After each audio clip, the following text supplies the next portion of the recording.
Hello students, आज मैं discuss करने वाला हूँ light reflection and refraction chapter में से रिफ्रैक्शन ऑफ लाइट। सपोज ये है एक बकेट के अंदर पानी है। ओके, अगर इस बकेट को हम बाहर से ऑब्जर्व करेंगे तो लगेगा जो बकेट में जो पानी है इसके वजह से इसका जो निचला हिस्सा है, मतलब जो लोअर सरफेस है, ये थोड़ा ऊपर की तरफ उठा हुआ है। ये किस लिए हुआ? ये इसीलिए हुआ, ये रिफ्रैक्शन के वजह से हुआ। तो रिफ्रैक्शन क्या है? तो अगर हम बकेट को निचला हिस्सा को ऑब्जर्व तभी कर पाएंगे जब इस पार्ट से लाइट रे हमारा आँख में आके पहुँचेगा। सो सपोज एक पॉइंट से ये लाइट रे यहाँ से ऐसे गया, तो सरफेस में आके जो एयर और वाटर का सरफेस में आके जो लाइट का डायरेक्शन होगा ये थोड़ा चेंज हो जाएगा। ओके, और ये डायरेक्शन चेंज हो जाएगा, और ये डायरेक्शन चेंज होने के वजह से एक्चुअली जो पॉइंट यहाँ पे दिख रहा है वो एक्चुअली हमें दिखेगा थोड़ा ऊपर। ओके, एक्चुअली यहाँ इस पोजीशन पे दिखेगा, थोड़ा ऊपर दिखेगा।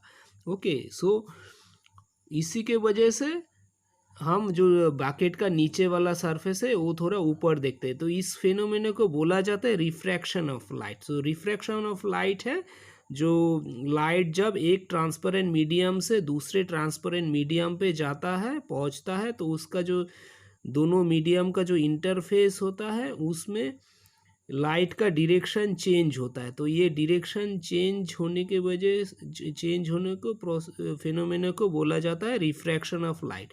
सो ये रिफ्रैक्शन किस लिए होता है? क्योंकि इसमें लाइट जो ट्रैवल करता है डिफरेंट ट्रांसपेरेंट मीडियम पे उसका स्पीड डिफरेंट होता है। जैसे लाइट का स्पीड एयर में जितना होगा वाटर में सेम नहीं है।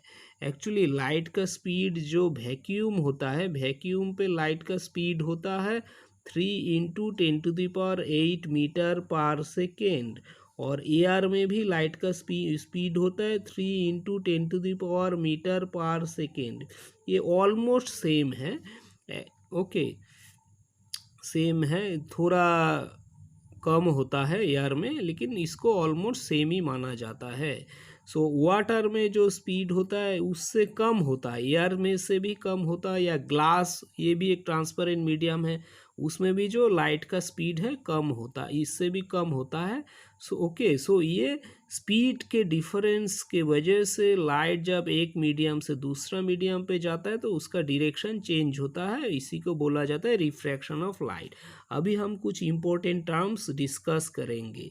जैसे ये एक मीडियम है, मीडियम सपोज ये एक मीडियम 1 और ये है एक medium 2। So light suppose medium 1 से मीडियम 2 के अंदर पहुंचा। ओके, सो यहाँ पे ये मीडियम 1 से मीडियम 2 पे पहुंचा। सो ये है इंसिडेंट रे, ये है इंसिडेंट रे, ये है मीडियम 1, ये है रिफ्रैक्टेड रे, रिफ्रैक्टेड रे, और ये है आई एंगल ऑफ इंसिडेंस, ये है R angle of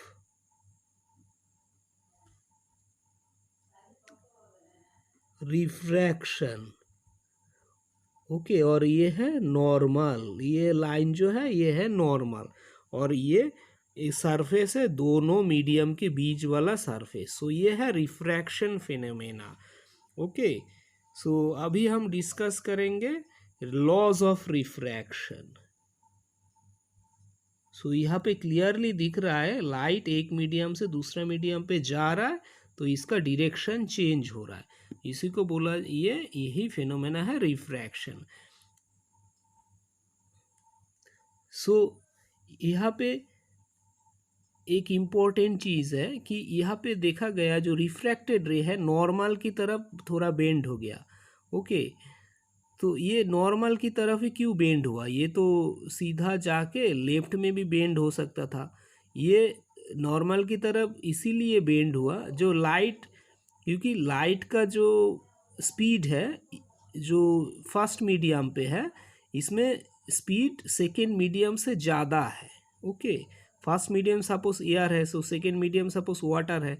so first medium पे जो लाइट का स्पीड है सेकेंड मीडियम में लाइट का स्पीड है उससे कम है, तब ये नॉर्मल की तरफ बेंड होएगा।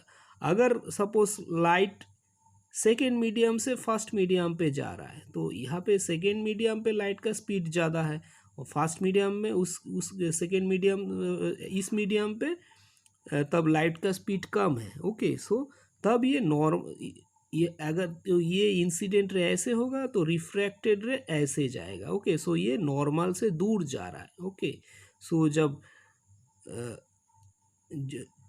ओके, सो अभी हम डिस्कस करेंगे लॉज ऑफ रिफ्रैक्शन।